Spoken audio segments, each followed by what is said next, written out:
নাহমাদুহু ওয়া নুসাল্লি আলা রাসূলিহিল কারীম আম্মা বা'দ। আল্লাহ রাব্বুল আলামিন কোরআনুল কারীমের ২ নং সূরা বাকারার ৮৫ নম্বর আয়াতের মধ্যে বলেন, যে ব্যক্তি কোরআনুল কারীমকে পরিপূর্ণভাবে মানবে এবং কে আমল করবে, আল্লাহ রাব্বুল আলামিন তাকে জান্নাতের সুসংবাদ দিবেন, অর্থাৎ তাকে জান্নাত দিবেন। সুবহানাল্লাহ।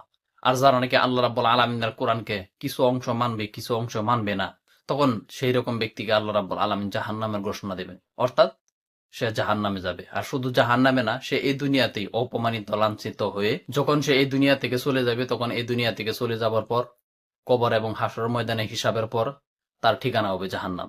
তাই প্রিয় মুসলিম ভাই এবং বোনেরা, আমরা এই দুনিয়াতে যাই কয়েকদিনের জন্য, আল্লাহ রাব্বুল আলামিন হায়াতের জিন্দেগিতে আমাদেরকে বাঁচিয়ে রেখেছেন। সেই দিনের মধ্যে আমরা ভালো কাজ করব এবং কি আল্লাহ রাব্বুল আলামিনের কোরআন এবং নবীর হাদিস মোতাবেক মেনে চলার চেষ্টা করব, যাতে দুনিয়াতে কামিয়াবের সাথে সাথে আখিরাতে আমরা কামিয়াব হতে পারি, যাতে আল্লাহ রাব্বুল আলামিন আমাদের উপর খুশি হয়ে জান্নাত দিয়ে দেন। আল্লাহ রাব্বুল আলামিন আমাদের সবাইকে ইসলামের পথে থাকার জন্য তৌফিক দান করুন। আসসালামু আলাইকুম ওয়া রাহমাতুল্লাহি ওয়া বারাকাতুহু।